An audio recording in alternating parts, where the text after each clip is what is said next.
Good morning my dear student, कक्षा 10 के विद्यार्थियों। आज हमें क्या पढ़ना है गोली दर्पण द्वारा प्रतिबिंब का बनना। जाहिर सी बात है स्टूडेंट्स कि कोई दर्पण है तो उसका प्रतिबिंब भी बनेगा। अब प्रतिबिंब कैसा बनेगा, किस प्रकार का बनेगा, इसके पहले आपने समतल दर्पण से बनने वाले प्रतिबिंब के बारे में पढ़ा।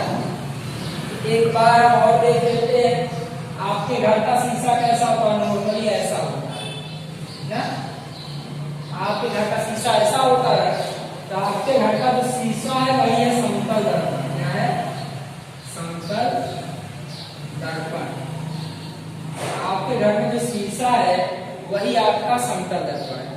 अब आप जब समतल दर्पण के सामने खड़े होते हैं तो आप क्या पाते हैं?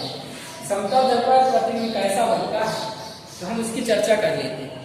ठीक है, देखिए आप जो अपने शीशे के सामने खड़े होते हैं तो आप शीशे के सामने छोटे नहीं दिखाई देते, नहीं बड़े लगते हैं कि छोटे हो जाते नहीं। तो समतल दर्पण से जो प्रतिबिंब बनता है तो प्रतिबिंब की विशेषताएं क्या होती है? प्रतिबिंब की विशेषताएं देखिए, पहली विशेषता होती है कि प्रतिबिंब सीधा रहता है। सीधा और आभासी, मैं दोनों का मतलब बताऊंगा। सीधा और आभासी में क्या अंतर है इसके बारे में बात करेंगे। प्रतिबिंब कैसा बनता है? सीधा और आभासी। आप शीशे के सामने खड़े होते तो ऐसा नहीं है कि आपका सिर नीचे रहता है, पैर ऊपर हो जाता है। जैसा आप नीचे खड़े हैं वैसे ही दिखाई देते हैं शीशे के सामने। तो इसका मतलब है प्रतिबिंब आपका आपके जैसा ही बनता है, सीधा बनता है। लेकिन यहाँ पर क्या होता है? आभासी का मतलब क्या है? आप यहाँ पर दाहिना हाथ दिखाइए तो शीशे में आपको ये वाला हाथ दिखाई देगा ऐसा, और जब ये हाथ दिखाएंगे तब शीशे में आपको ये वाला हाथ दिखाई देगा। इसी को कहते हैं आभासी प्रतिबिंब। ध्यान दीजिए, आभासी प्रतिबिंब को पर्दे पर प्राप्त नहीं किया सकता। चित्र ध्यान दें, पर्दे पर प्राप्त नहीं किया जा सकता, किया जा सकता। इतना आपको उम्मीद है समझ में आया होगा। चलिए अब हम गोली दर्पण द्वारा प्रतिबिंब की खासियत जानने की कोशिश करेंगे।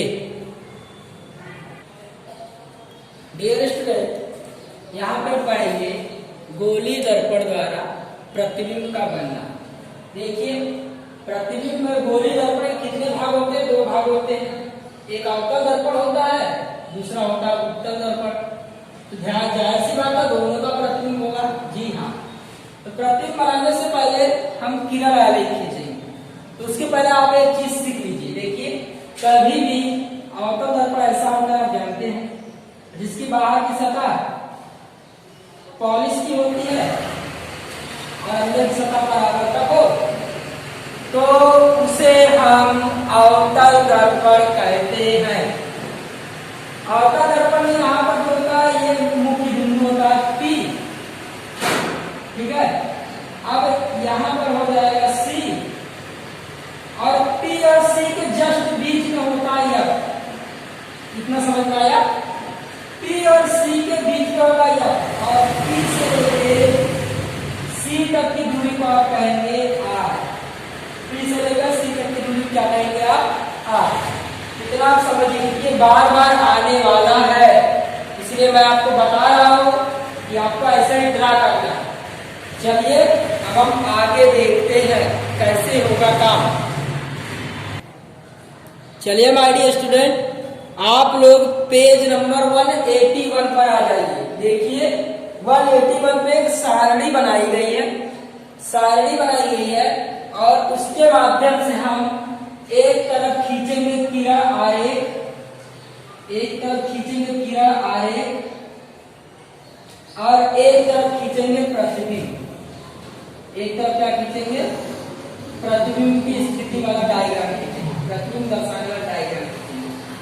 चलिए पहले हम देखते हैं किरण आरेख कैसे खींचा जाएगा। ठीक है, किरण आरेख कैसे खींचा जाएगा और फिर उसका प्रतिबिंब कैसे बनेगा उसके बारे में हम डिस्कस करेंगे। चलिए हम किरण आरेख खींचते। तो देखिए वहां पर लिखा है, पहले आपका लिखा है बिंब की स्थिति। हम किरण आरेख खींच रहे हैं, पहला आपका लिखा है बिंब की स्थिति, बिंब की स्थिति। ठीक है, क्या लिखा है? अनंत पर। बिंब की स्थिति कहाँ लिखा है? अनंत पर। बिंब की स्थिति कहाँ लिखा है? अनंत पर।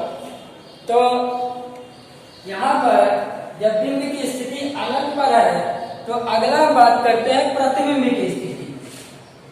बिंब यानी वस्तु, प्रतिबिंब यानी उसकी परछाई। प्रतिबिंब की स्थिति, प्रतिबिंब की स्थिति क्या होगी? मुख्य फोकस पर। मुख्य फोकस यानी आप जानते हैं मुख्य फोकस क्या है? यफ है। मुख्य फोकस क्या है? यफ है। अब बात करते हैं प्रतिबिंब की साइज। प्रतिबिंब का आकार या साइज तो क्या होगा? बिंदु आकार का। किस आकार का? बिंदु आकार का या अत्यधिक छोटा, अत्यधिक छोटा या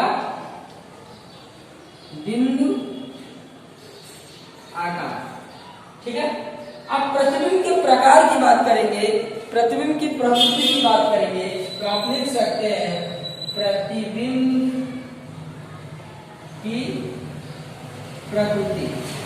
प्रतिबिंब प्रकृति ध्यान दीजिए, अवतल दर्पण में कभी भी जो प्रतिबिंब की प्रकृति होगी वो होगी वास्तविक,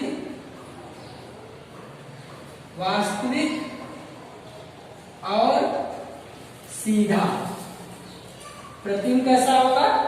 सॉरी डियर स्टूडेंट, वास्तविक और उल्टा, वास्तविक और उल्टा।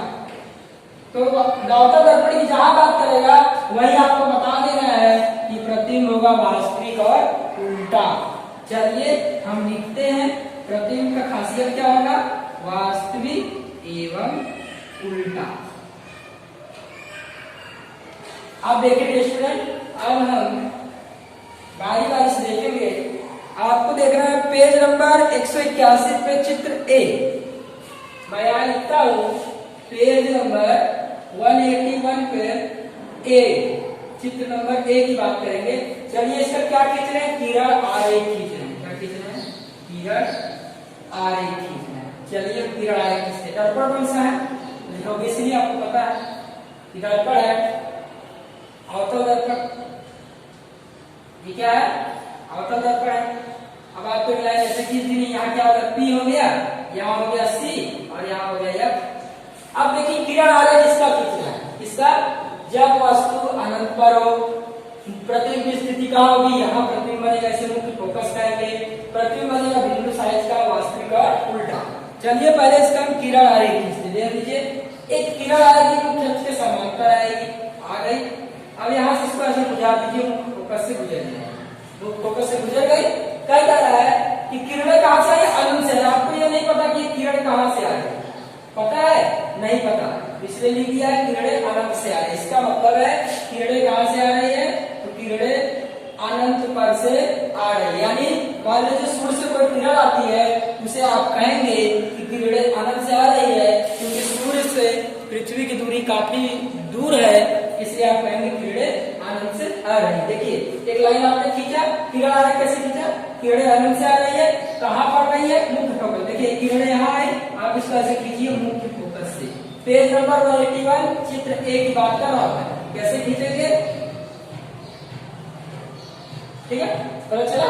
मुख्य फोकस का बुझा दीजिए। अब देखिए ये क्या है? मुख्य केंद्र है, सी है, और आपको एक लाइन ऐसे खींच देंगे, ऐसा डॉट बना देना, बन गया। तो आपका ये किरण आरेख बन गया। क्या बन गया? किरण आरेख बन गया। इसी प्रकार से ये किरण आरेख किसका बना है? तो ये किरण आरेख आपका बना है अवतल दर्पण का। किसका बना है? अवतल दर्पण का। किसका बना है स्टूडेंट? अवतल दर्पण का। अवतल दर्पण का किरण आलेख बना है जब बिंब की स्थिति अनंत पर हो। अनंत पर बिंब की स्थिति देख सकते हैं आप। प्रतिबिंब की स्थिति मुख्य फोकस पर, यहाँ से गुजरा किरण मुख्य फोकस से गुजर जाएगा, मुख्य फोकस का बिंदु है, यहाँ से गुजर गया, ठीक है। प्रतिबिंब का आकार का देखिए, यहाँ पर प्रतिबिंब के आकार की बात हम इसके आगे वाले में करेंगे। प्रतिबिंब कैसा होगा, वास्तु उल्टा। केवल हम इतनी की बात कर रहे हैं किरण आलेख में। किरण आलेख में केवल बिंब की स्थिति और प्रतिबिंब की स्थिति की बात करेंगे। चलिए अब हम आगे बात करते हैं उत्तल दर्पण की। उत्तल दर्पण में कैसे खींचा जाएगा, ठीक है। पेज नंबर 181 में बी की अब बात करेंगे। इसकी बी की चित्र बी कैसे बना है उसकी अब हम बात करेंगे। चलिए हमारे स्टूडेंट, अब हम उत्तल दर्पण में इसका किरण आलेख कैसे खींचेंगे। पहले आपको पता होना चाहिए कि आपका उत्तल दर्पण कैसे बनेगा। यानी कि उत्तल दर्पण आप कैसे बनाते हैं ना। उत्तल दर्पण ऐसे बनाते हैं जिसकी बाहर की सतह परावर्तित होती है और अंदर की सतह पॉलिश की होती है, ठीक है। अब आपको क्या करना है, खींचिए। ये पी हो गया, ये बीच में एफ हो गया और ये क्या हो गया आपका सी हो गया। अब किरणें आप गुजारिए यहाँ से।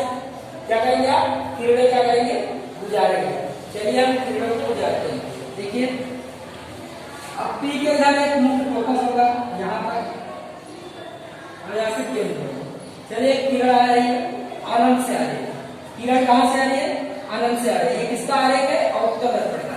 किरणें कहाँ से आ रही है, तो किरणें अनंत से आ रही है।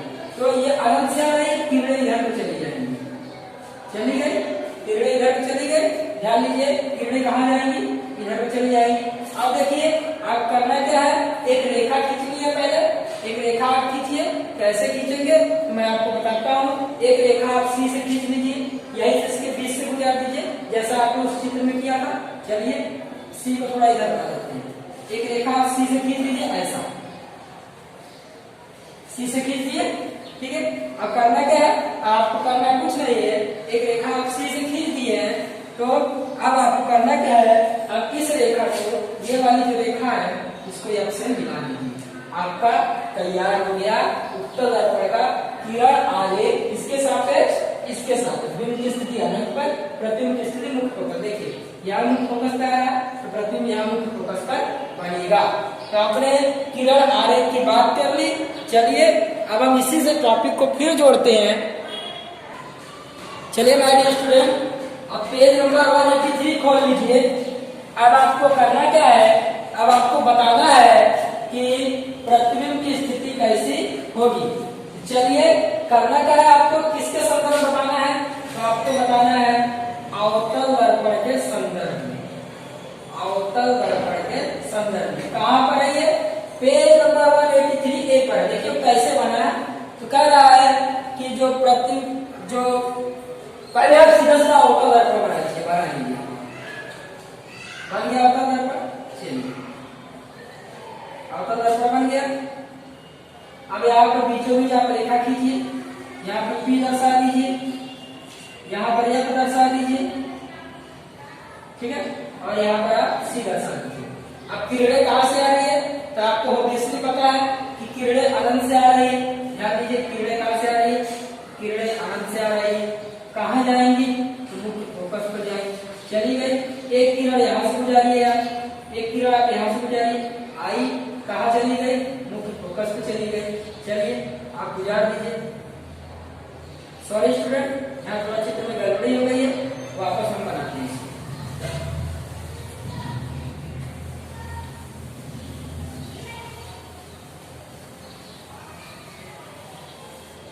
चलिए देखिए स्टूडेंट, ये क्या है, अवतल दर्पण आप खींच लीजिए फटाफट।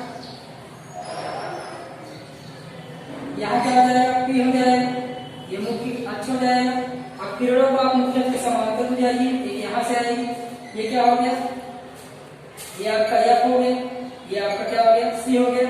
एक किरण यहाँ से आएगी, इसको आप इस फोकस से गुजार दीजिए। अब इसको आप इस फोकस से गुजार दीजिए, ठीक है। चला, ये देखिए गया। किरणें कहाँ करेंगे, यहाँ देखिए, यहीं जहाँ किरणें दोनों मिलेंगी, जहाँ दोनों किरणें आपस में, देखिए ये किरण आके इधर से यहाँ मिल गई, ये किरण आके यहाँ से यहाँ मिल गई, यहीं किरण मिलेगा। मैंने बताया जहाँ किरणें मिलती है वहीं प्रतिबिंब बनता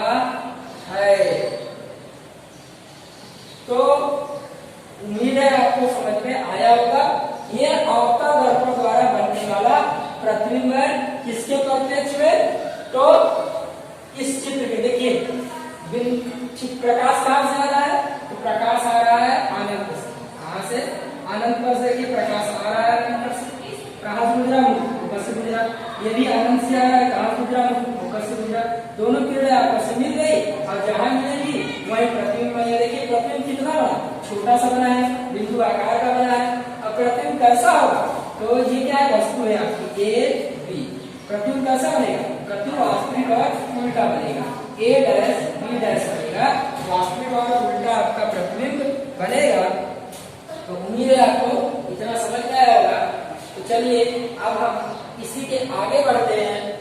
अगला टॉपिक है उत्तल दर्पण के संदर्भ में चित्र। उत्तल दर्पण के संदर्भ में कैसे बनेगा, कि देखिए उत्तल दर्पण के संदर्भ में किस प्रकार से बनेगा। अगर अनंत पर है तो किसके संदर्भ में, तो आपको उत्तल दर्पण के संदर्भ में कैसे बनेगा आपको ये भी पता है।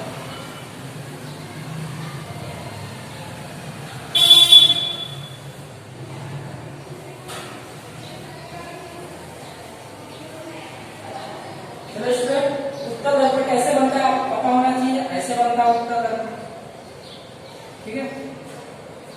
ये क्या हो जाएगा, बीच वाला पी हो जाएगा, ये क्या हो जाएगा, एफ हो जाएगा, और ये क्या हो जाएगा, सी हो जाएगा, ठीक है। अब किरणें कहां से आ रही है, तो किरणें अनंत से आ रही है। ध्यान दीजिए, एक किरण यहां से लाइए, यहां से गुजार दीजिए, यहां से लाइए, यहां से गुजार दीजिए।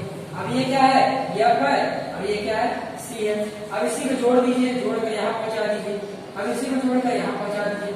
देखिए दोनों मिल गया है, तो यहीं पर आपका बन जाएगा छोटा प्रतिबिंब। ये क्या है, किसके संदर्भ में है, ये उत्तल दर्पण के संदर्भ में ये चित्र बनेगा। उम्मीद है आपको किरण आलेख प्लस किस प्रकार से चित्र बनता है इस टॉपिक के संदर्भ में समझ में आया होगा। आज के लिए इतना ही। Thank you very